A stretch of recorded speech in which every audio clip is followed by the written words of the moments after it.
The Forest Encounter. The forest was quiet that night. The sky was dark, filled with thick clouds. Only the sound of rain and thunder echoed through the trees. Daniel, a 25-year-old man, was walking along the edge of the forest near his small cabin. He liked walking during storms. It calmed his mind. But this night was different. As he walked deeper into the trees, he saw something strange, a faint blue light between the bushes. It wasn't lightning. It didn't flicker. It glowed steady, soft, and cold. Curious, Daniel moved closer. The rain soaked his clothes, but he didn't stop. He pushed the branches aside and froze. There, hiding under a tree, was a girl. Not a normal girl. Her skin was smooth and blue. Her eyes were large and bright, glowing like stars. She was thin, shaking, and had no clothes, only a strange silver cloth wrapped around her shoulders.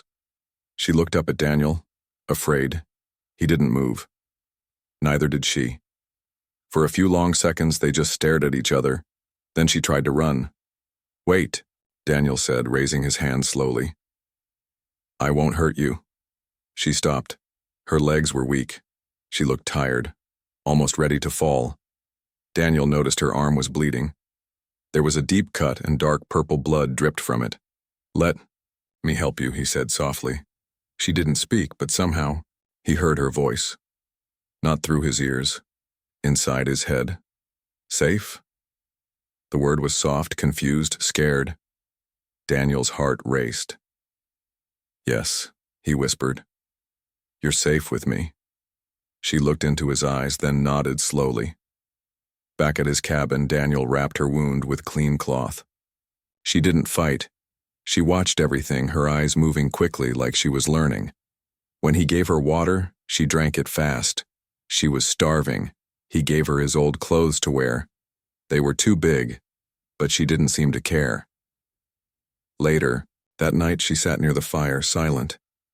Daniel sat across from her, still trying to believe what he had seen. "Where are you from?" he asked. She didn't reply with words. Instead, he saw images flash in his mind. A silver ship flying through space. A dark explosion. Her falling through the sky, crashing into the forest. She was alone. She had escaped something terrible. "Your ship crashed?" Daniel asked. She nodded slowly. He had so many questions, but he didn't want to scare her. She was still afraid, always looking at the window, listening to sounds in the forest. Suddenly she stood up. "What is it?" Daniel asked. She pointed toward the forest, her eyes glowing brighter. Outside, strange lights were moving between the trees. Red and green beams scanned the ground. A low humming sound filled the air. "Drones. Government search drones. They're looking for you," Daniel whispered. She looked at him. He felt her voice again in his mind. "Hide. Danger. Capture." Daniel nodded. "Come with me." He took her to the basement under his cabin. It was small and dark, but safe. He covered the trapdoor with an old rug and sat upstairs pretending everything was normal. The drones passed by, scanning his cabin from outside. One of them hovered near the window. Daniel held his breath, but after a minute, it flew away. She was safe. For now. Over the next few days, Daniel helped her heal. She didn't speak much, but they learned to understand each other. He called her Leary, short for the light she carried. She liked it. Her face glowed every time he said her name. She showed him small things from her silver bag, a glowing stone, a strange round device that floated in the air. He didn't understand, but it amazed him. Leary was gentle, kind, and smart. She listened to the birds. She touched the leaves like they were magic. She laughed once when she saw rain for the first time. Daniel felt something change inside him. He didn't want her to leave. But one night, she did. Daniel woke up and found her gone. Her clothes, her bag, everything, gone. Only the floating device remained. It hovered over his table, spinning slowly, glowing blue. He picked it up. Suddenly, it flashed a new color. Red. Something was coming and he had no idea what. The signal 10 years passed. The forest had changed. The trees were taller, the path overgrown, and the cabin, now empty and quiet, stood like a forgotten memory. Daniel had moved to the city. He didn't talk about what happened, not to anyone. Who would believe him? But he never forgot her. Sometimes, in dreams, he saw her, leery, her glowing eyes. Her silent voice in his mind, the way she looked back at him before disappearing. She had left something behind, a small, round device that never turned on again. Until today. It began with a sound, a soft humming, almost like a whisper. Daniel was at his apartment when he heard it. He didn't know where it came from until he opened the drawer where he kept the device. It was glowing again, but now it pulsed with red and blue lights, spinning slowly on its own. Daniel stared at it, frozen. His heart beat faster. Then it spoke, not with a voice but through his thoughts. Come back. Forest. Danger. Truth waits. He hadn't heard her voice in 10 years. But this was Leary. Within hours, Daniel was driving back toward the forest. The roads were darker than before. The radio kept cutting out. No signal. No music. Only static. Something in the air felt wrong. Heavy. As he got closer, he saw something that chilled him. Military trucks parked on the side of the forest road. Men in black suits standing near them. Some wore helmets with dark glass. Others held strange scanning devices. They weren't looking for animals. They were searching for something else. Someone else. Daniel parked far away and moved on foot, staying low, quiet. He knew the forest well. He avoided the guards and took the old path that led to his cabin. That's when he saw the light. It wasn't a fire. It wasn't a flashlight. It was a soft blue light glowing in the trees, just like before. He followed it, and then he saw her, Leary. She stood under the moonlight, taller now, dressed in strange armor that shimmered like liquid metal. Her eyes still glowed, but there was something different in them. Power, strength, and sadness. She looked at Daniel and smiled. Not with her mouth, but with her mind. You came. Daniel stepped closer. I heard your voice. She nodded, but before he could ask more, she held up her hand. Her eyes turned sharp. They are near. Suddenly, lights burst through the trees. Red beams scanned the area.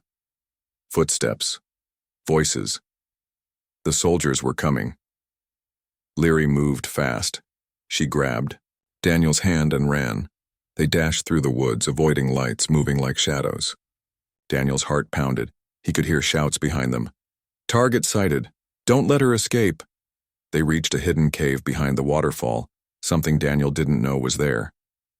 Leary pressed her hand against the stone wall. It opened. Inside was a chamber glowing with alien symbols. Strange machines floated in the air. The air buzzed with energy. Daniel stared in awe. What is this place? Leary looked at him. Truth Vault. Memory Keeper. Earth's Key. She touched. A crystal orb in the center. It lit up, projecting images in the air. Images of other planets, alien cities, giant machines, and war. She showed him a fleet of ships coming toward Earth. They're coming? Daniel asked. She nodded. My people tried to protect, but others destroy. They want Earth, not to live. To use. To drain. Daniel felt cold. Why Earth? Leary walked to another part of the chamber. A map showed Earth in the center of a web of energy lines, something deep under the surface. Earth is alive. A source. Energy older than stars. They call it the heart planet. If it falls, many worlds fall. Daniel was speechless. Leary looked at him, serious now. You helped me before. Now I help you. Warn your world. Prepare. But we have little time. Suddenly, alarms rang inside the chamber. The wall behind them exploded. Soldiers stormed in. Leary stepped forward. Her hands glowed. She raised them, and a shockwave of blue Light through the soldier's back. She turned to Daniel. Run to the cabin, take the device, it will speak to others. What about you? She looked back, eyes full of fire. I'll hold them. Go. Daniel ran. The forest seemed alive now. Every shadow moved. Every sound was louder. The device in his pocket grew warmer. At the cabin he found it waiting, now glowing fully. It projected a message in the air, not just in English, in many languages. Humans of Earth, you are not alone, you are not safe. Listen before it's too late. The secret war. The message kept playing. Inside the old cabin, Daniel watched the glowing projection float above the table. It showed images he didn't understand, strange symbols, ships flying across stars, and a planet cracking apart like glass. The voice spoke clearly, calm but urgent. This world is not what you think. It is ancient. It is powerful. And it is targeted. Outside, the forest was quiet, but the silence didn't feel safe. Daniel knew Leary was still out there, fighting, running, or worse. Suddenly, the device stopped. The light vanished. The cabin became dark. Daniel stepped back, confused. Before he could react, the door burst open. Flashlights, voices, get on the ground. Men in black rushed in, pointing weapons. They wore heavy gear, no names, no flags. Daniel raised his hands. Wait, I didn't do anything. A man stepped forward, taller than the others, wearing a dark coat instead of armor. His face was calm, but his eyes were cold. I know who you are, the man said. You met her again, didn't you? Daniel didn't answer. The man sighed. Take him. When Daniel woke up, he was inside a white room, clean, empty, no windows, just a soft buzzing sound coming from the ceiling. Hours passed, maybe days. No clocks, no sunlight. Finally, the door opened. The same man walked in, holding a tablet. I'm Agent Crow, he said. I work for a division you'll never hear about. Let's talk. Daniel stayed silent. Crow sat down across from him. We've been tracking her kind for years, he said. Not just her, others, different shapes, different colors. But one thing is always the same. They don't belong here. Daniel frowned. She's not a threat. Crow smirked. No, not her, but the ones coming after her are. He tapped the tablet. A hologram appeared. It showed a massive ship in space, black as shadow, with claws instead of wings. They're called the Hollow Ones, Crow said. They don't build, they don't grow, they only take. Planets, stars, life. Daniel stared at the image. Crow leaned forward. 10 years ago, when she first landed, we picked up something else. A beacon, a warning. But the signal was broken. Until now, he paused. You fixed it. Daniel was taken to another room, this one filled with machines and glowing screens. Scientists watched as the alien device hovered in the center, spinning slowly. Crow stood beside him. She came back to warn us, he said.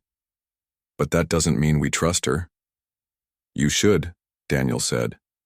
She risked her life to protect me. Crow nodded. Maybe. Or maybe she's just the first wave, the friendly face before the invasion. Daniel clenched his fists. You're wrong. Crow turned to face him. Then prove it. Help us find her. Meanwhile, deep in the forest, Leary moved through the trees, bleeding from her side. Her armor was cracked, her breath heavy. She reached a hidden stream and fell to her knees. Above her, something moved in the sky. Not a plane, not a drone. A black shape floated silently, round, smooth, with red lights circling its body. Leary's eyes widened. They're here. She pressed her hand to her wrist device. A small spark flickered. Daniel, listen. Back at the facility, the lights flickered. The alien device glowed red. A sound, low, vibrating, filled the air. The scientist looked around, confused. Then the screen shut off. An alarm blared. Crow grabbed his radio. What's going on? The voice on the other end was shaky. Something's entering orbit. We don't know what. It's not one of ours. Daniel looked at the spinning device. It was projecting again, but this time, it wasn't a warning. It was a countdown. Crow stared at it. What happens when it reaches 0? Daniel swallowed. I think the war begins. Suddenly, a nearby screen turned on. Not from the human system, but from the alien device. It showed Leary, injured, speaking, directly into the camera. They came early. The destroyers are above your skies. Do not fight alone. Do not trust your leaders. Prepare your people, or all will fall. Then static. The message ended. Everyone in the room was silent. Crow turned to Daniel. You were right, he said. Now, help us survive. Outside, the night sky began to change. Stars disappeared behind a growing shadow. Something massive blocked the moon. A shape with no lights, no sound. Just darkness, and it was moving. Toward Earth. Inside the facility, the sky was no longer safe. Above Earth, the destroyer ship hovered like a silent moon, blocking light and sending waves of fear through every system. Satellites stopped working. Air traffic froze. Every country went quiet. But no one told the public the truth. Instead, they lied. Satellite malfunction. Strange weather event. Nothing to worry about. But Daniel knew better. Inside the hidden government facility, deep underground, he stood in front of a massive screen showing a blurry image of the dark ship. And every second, it moved. Closer. Agent Crow stood beside him, unusually quiet. His face was pale, his jaw tight. They haven't attacked yet, he said. Daniel glanced at him. Maybe they're waiting, watching, or sending something down. Crow nodded. That's what we're afraid of. A young scientist ran in with a tablet in his shaking hands. Sir, we've just picked up something entering the atmosphere. Not a missile, not a meteor. What is it? Crow asked. The scientist looked scared. A pod. One of theirs. Daniel stepped forward. Where is it landing? Here, the scientist said. Right above us. Sirens blared, red lights flashed. The room shook slightly as something massive landed on the surface above. A soldier's voice came through the intercom. Unidentified object has landed near the north gate. No signs of activity, yet. Crow turned to Daniel. You wanted to know what's coming? Let's go see. They moved through steel hallways, deeper into the military zone. Soldiers armed with high-tech rifles followed close behind. The air was tense. As they reached the observation deck, Daniel saw it through the glass. A large black pod shaped like a seed sat in the middle of the landing pad. Its surface pulsed like it was alive. No doors, no windows. Just waiting. Then, suddenly a crack appeared, and it opened. Smoke hissed out. Everyone pointed their weapons. Something stepped out, but it wasn't what they expected. It was a man. Or at least it looked like one. Tall, pale skin, black eyes, wearing a dark suit that shimmered in the light. He raised his hands. I come in peace, he said in perfect English. Crow narrowed his eyes. What are you? The man smiled calmly. I'm a messenger. Daniel stepped closer. From the destroyers, the man tilted his head. We call ourselves the Hollow. We don't destroy for pleasure. We take only what is wasted. Crow stepped forward. This planet is not yours to take. The man looked around slowly. That decision is not yours to make. They brought the stranger inside, placed him in a glass chamber with invisible energy walls. He didn't resist. He waited. Crow sat across from him. Daniel watched through the glass. Why are you here? Crow asked. The Hollow smiled. To offer a choice. What choice? Join us, the Hollow said, and your species will live. Not all, but some. Enough to rebuild. We will share what we take. Power. Knowledge.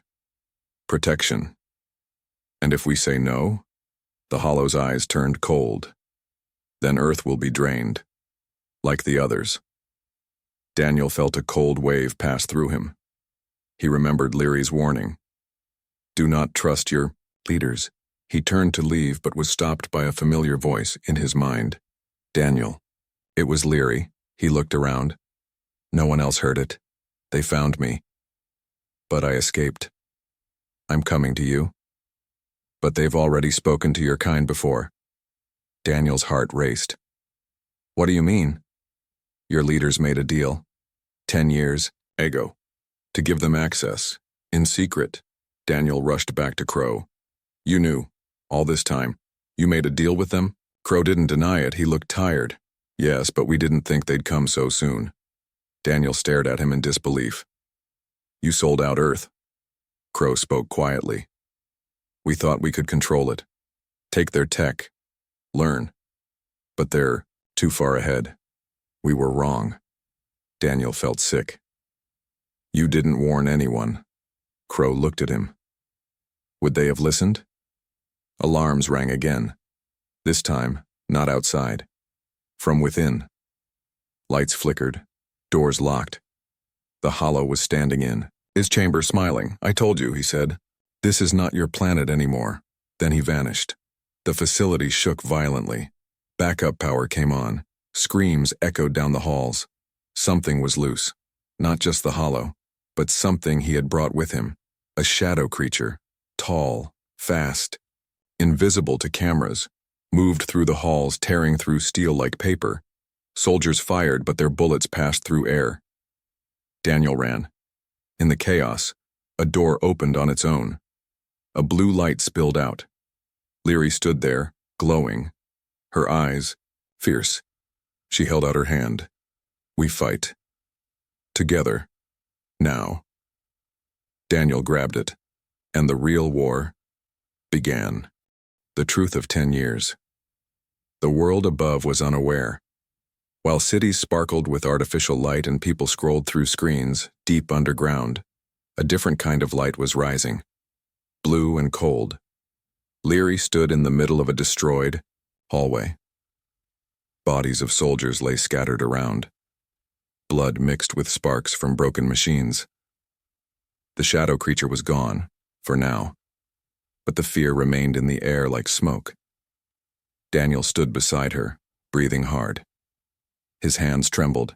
He had seen many things in his life, but nothing prepared him for this. He turned to her.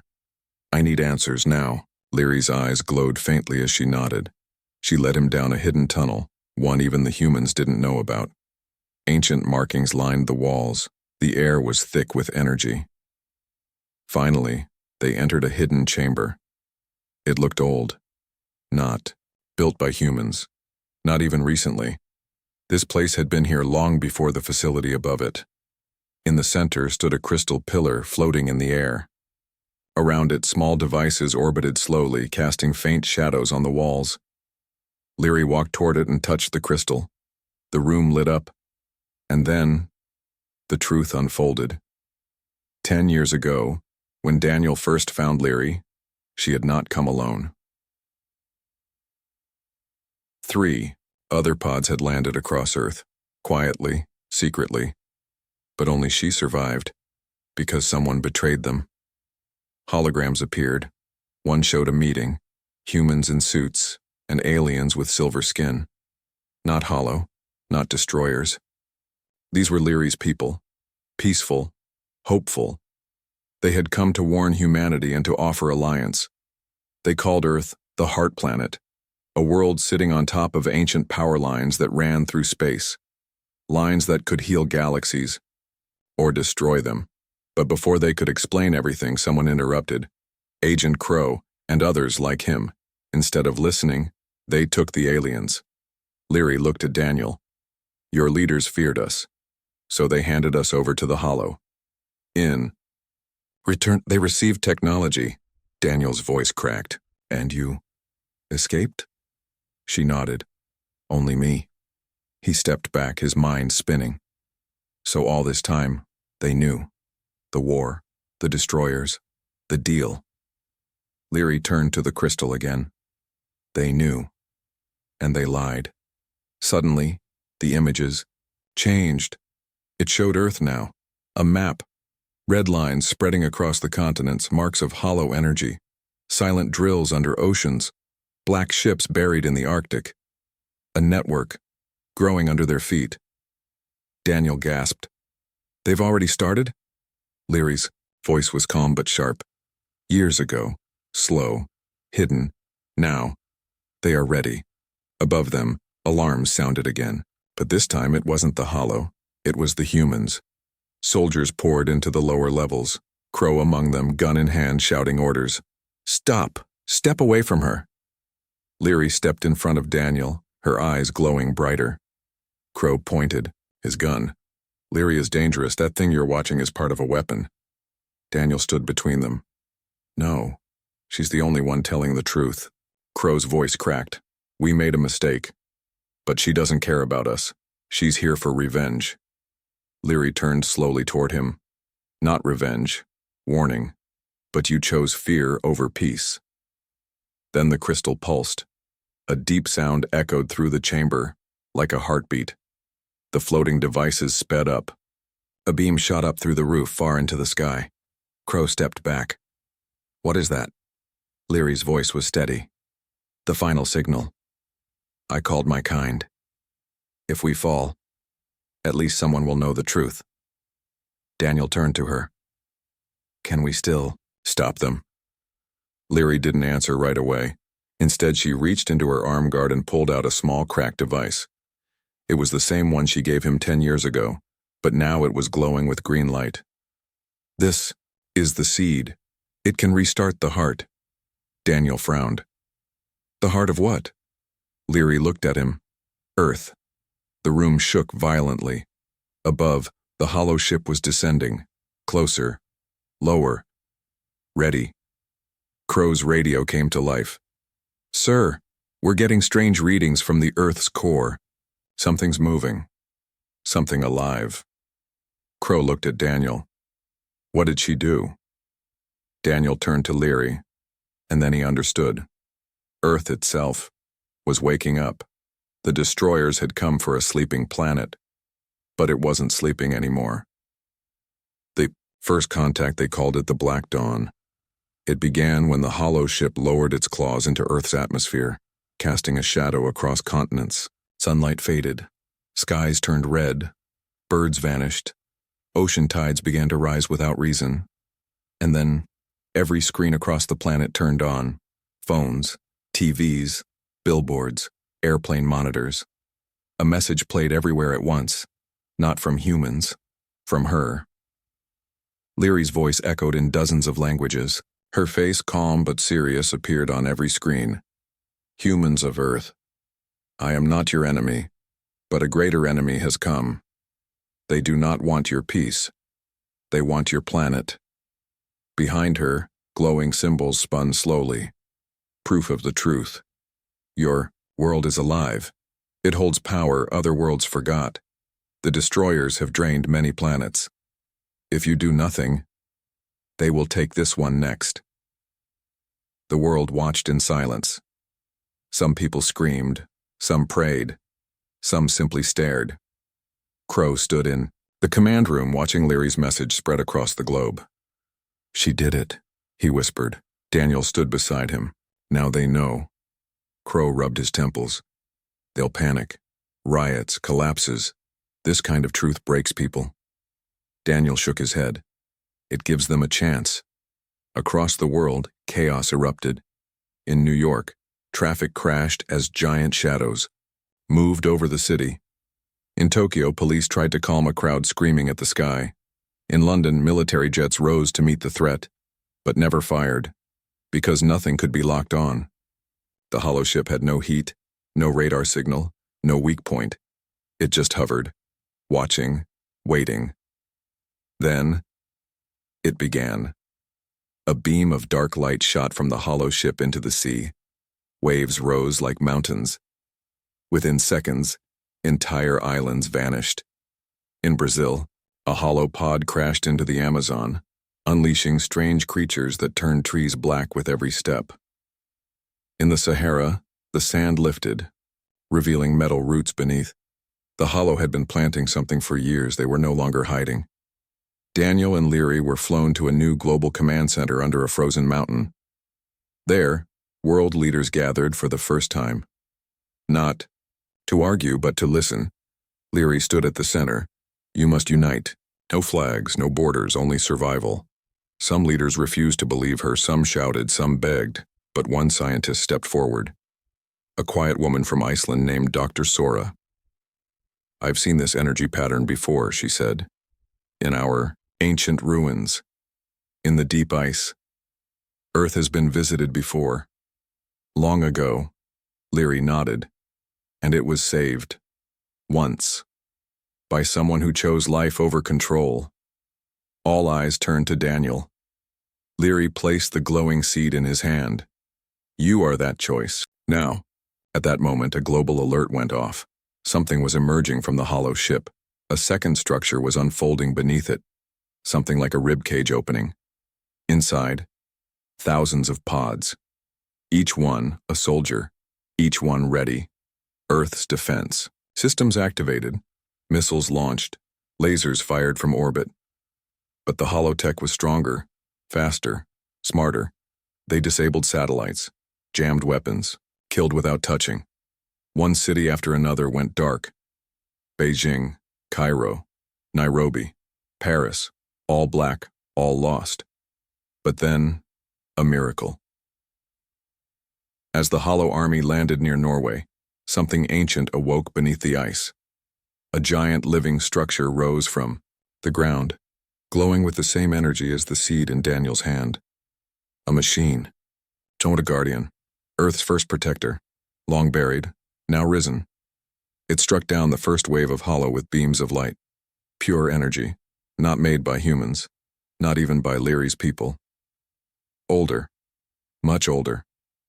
Leary gasped. I did not know this still lived. Daniel stepped forward. This is Earth's answer. But one hollow escaped the Guardian's light and flew straight toward the command center. It crashed into the mountain bunker. Explosions shook the halls. People screamed, and then, from the smoke, the hollow messenger from Part 4 reappeared. Face calm, body unharmed, you warned them, he said to Leary. But they are still weak. Daniel stepped in front. No. We're done being weak. He raised the seed. The hollow smiled. You don't even know what that does. Daniel replied. Neither do you. He placed the seed into the Earth's energy terminal, a glowing ancient stone discovered earlier by Dr. Sora. It pulsed once, twice. Then, everything changed. Lights shot out across the planet. Underground, under oceans, under cities, Earth's hidden veins glowed again. The hollow paused. The sky shook, and for the first time, they stepped back. They were afraid. Daniel turned to Leary. Did we just wake up the planet? Leary looked at him with wonder.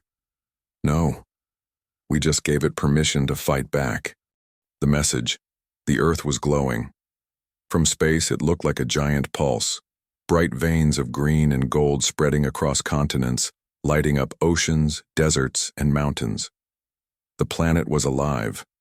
Not just in the way scientists thought, but truly alive. Awake. And it was no longer silent. In the command center, everything had gone quiet. Daniel stood at the center of a circle of screens, all blinking with new symbols. Earth's ancient systems had activated. The seed Leary gave him had been accepted.